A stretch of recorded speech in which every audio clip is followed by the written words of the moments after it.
Alrighty, I'm Travis Beery with the Pinball Company, and we are just going to get straight into it. This is on Dungeons & Dragons, and it is on Impossible Mode.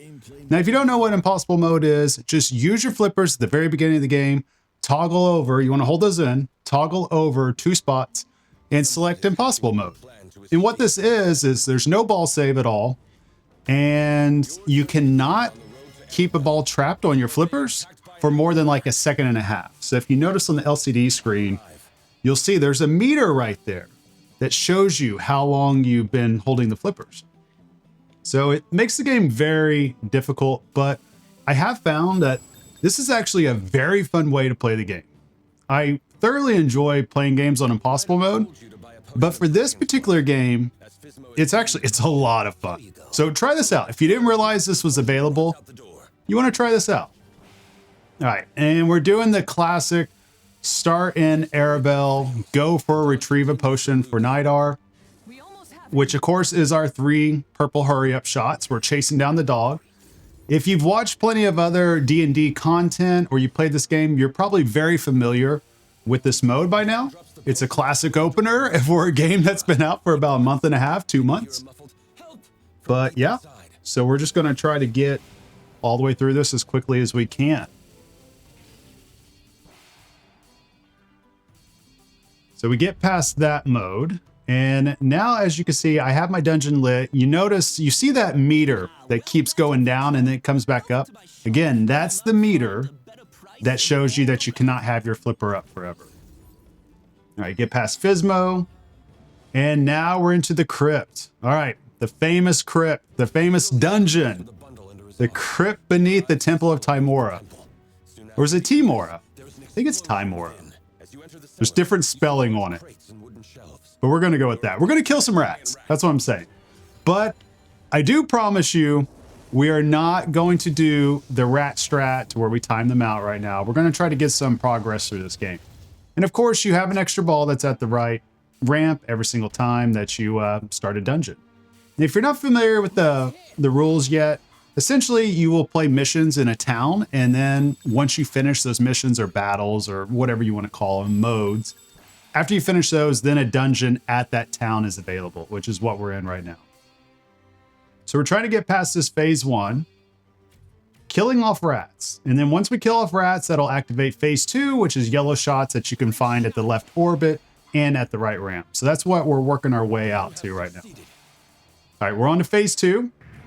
As you can see immediately, things are lit, and then I immediately drain. But there you go. That's perfectly fine.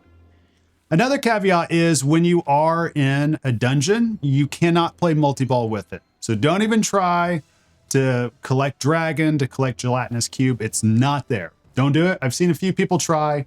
It cannot be done as of the current code.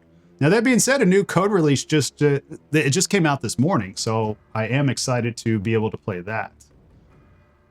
All right, and right now, here's a little nuance to the game. When you drain out, it does immediately put your final shot on the center spinner, which I'm missing a ton right now, but I promise you, I'm trying to hit that to advance to the next phase.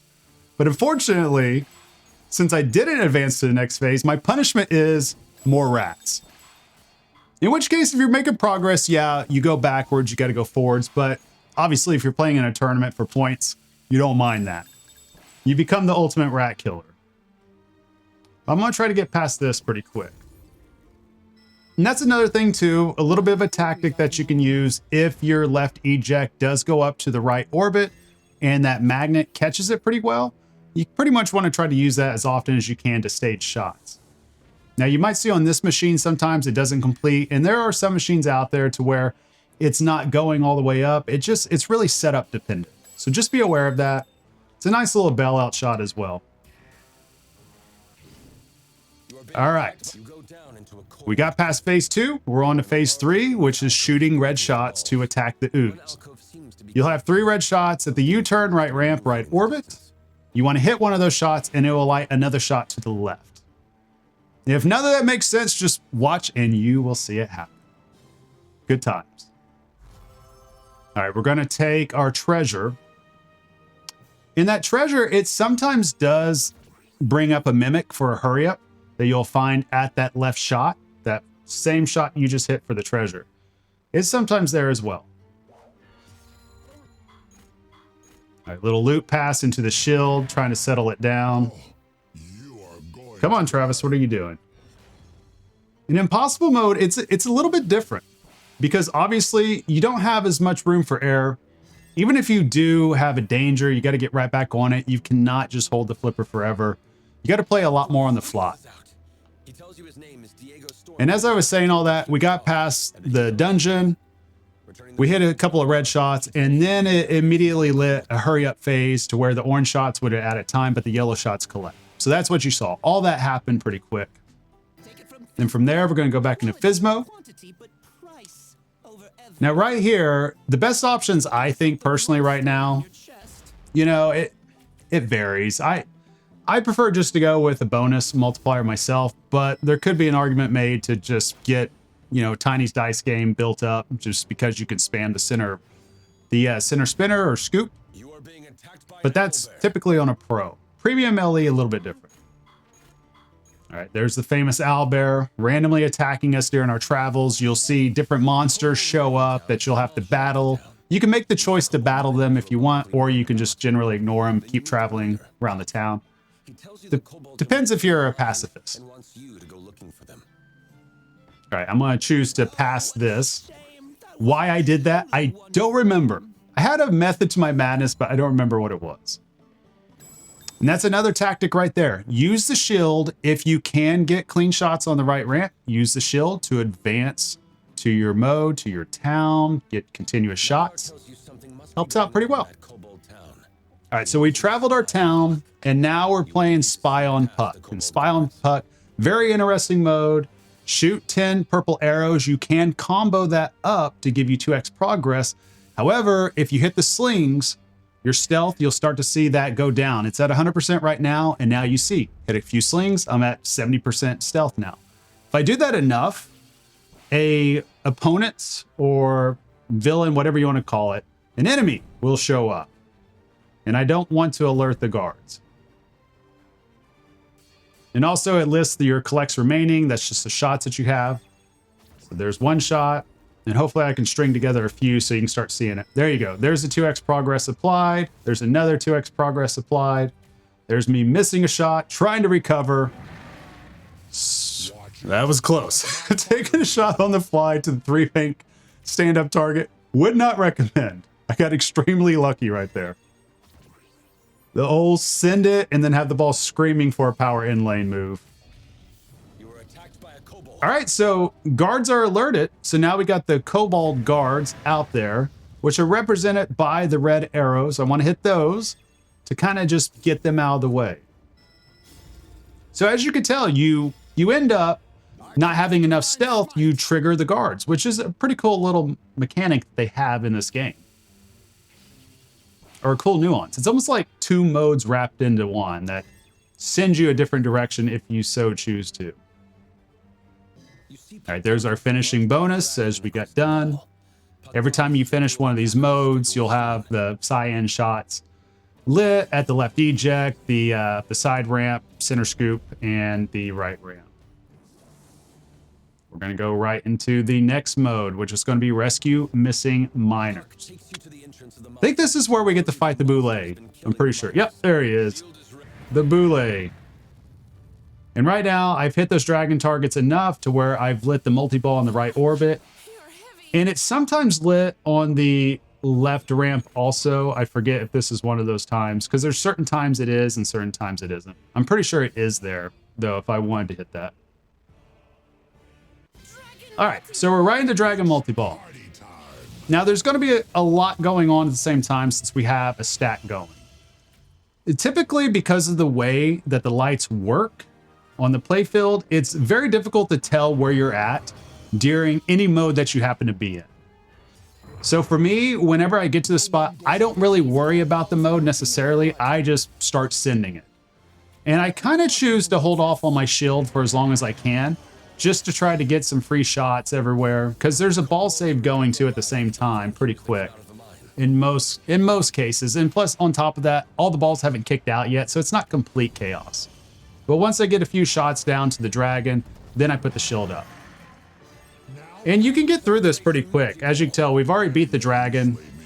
It's pretty easy to do on level 1. It's just hitting the 3 bank drop targets or the 3 bank stand-up targets. Dragon lowers down, hit the dragon.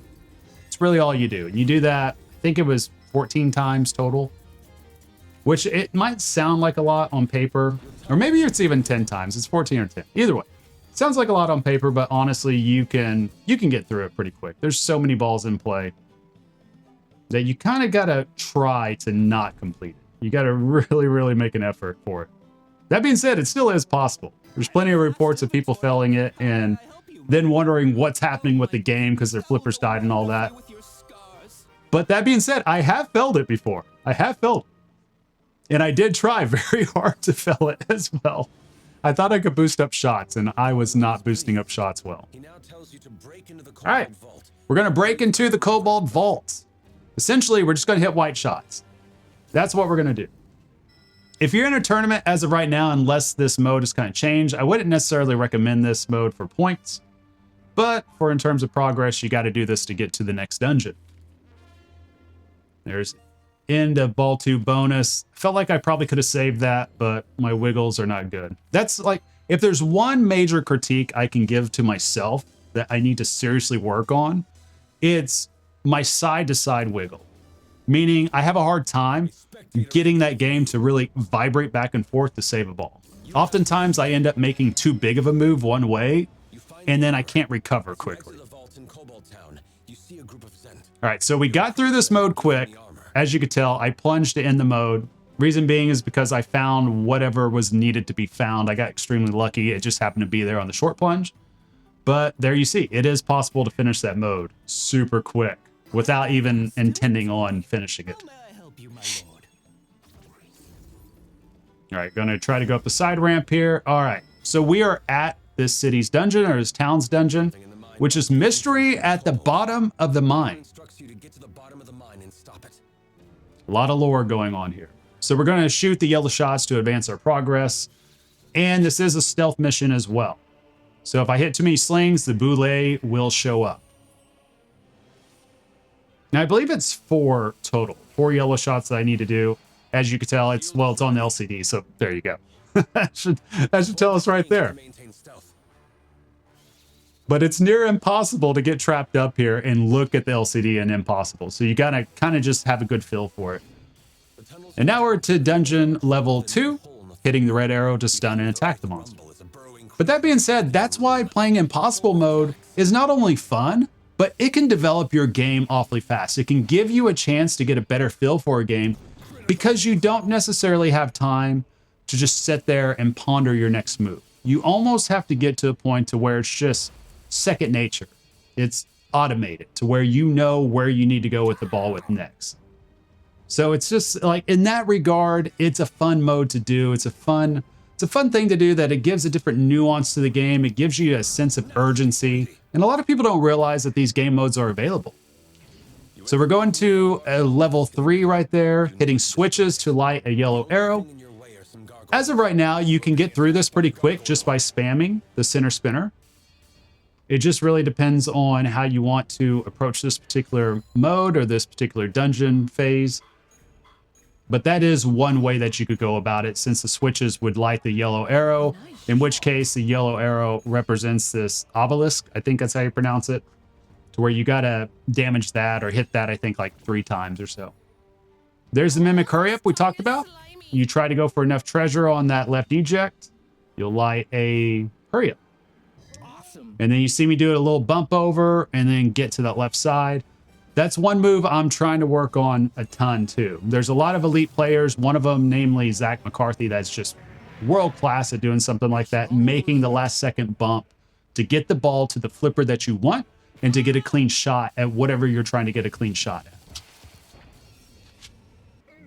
But coming back on the impossible mode, you can also find this type of mode on other Dwight Sullivan games. If you don't know who Dwight Sullivan is, he is the main software programmer behind this game right here. And you can find it on Venom. You can also find it on Mandalorian. Mandalorian impossible mode is pretty difficult to do. I think that's a lot due to the way the layout is. This one, it's probably the easiest game so far to have impossible mode, but it's still challenging. So when I say easy, I'm meaning the shots are still pretty accessible. You can get away with missing shots, bricking shots, whereas something like Mandalorian, the shots are close enough to you that, and it like all over the playfield too, it makes it a lot more difficult. This one, not so much, because on your right side, you're kind of wide open. So if you can avoid the dragon, you got chances to stay alive. Now we got choices to make. I got past that dungeon. And now I'm just completely out of control, panicking, having to send it, because if I hold that flipper too long, flipper dies, ball drains. That's the major caveat. And we're going to figure out how to travel here. And right now, I got to go to the Darkhold, because that's where the map takes me. I want to get to the left side of the map now before I start working on my top level. So I had no choice but to go Darkhold right there. Being attacked by wolves. Try to knock those out if I can. And I forgot Tiny's Dice Game was lit at that time. So again, right now on a Pro, you could literally just spam the middle. It acts much different from my understanding on the Premium and LE. Even though we have an LE that's at our warehouse that we plan on filming a little bit more on here in the future, I haven't gotten a chance to play Tiny's Dice on it yet. But I've heard that that scoop moves up and down as well, or the dungeon scoop that's in front of the center spinner. So I'm curious to see the nuances with that, how that differs a little bit. But unfortunately, being in this type of mode during impossible, it's nearly hard to time out and try to get through other parts of the game. So I'm kind of like stuck in this purgatory right now of the infinite dice game. Tiny has, I'm going with the lore that Tiny has convinced me to come in, and there's like just some spell that's on my character that just makes him just a crazy gambler that just cannot get away from the tables. That's what I'm going with.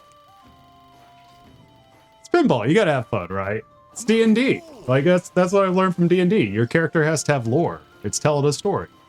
And the story of my character is the degenerate gambler in Tiny's tavern at his dice game, or is it cavern or tavern in his tavern? It's the little things. It is the little thing. But besides that, we're just going to pretty much just keep hitting the spinner over and over again here. And this strategy right here, good for points, not so good for getting out of it, mainly because the spinner will keep re-upping my timer as well.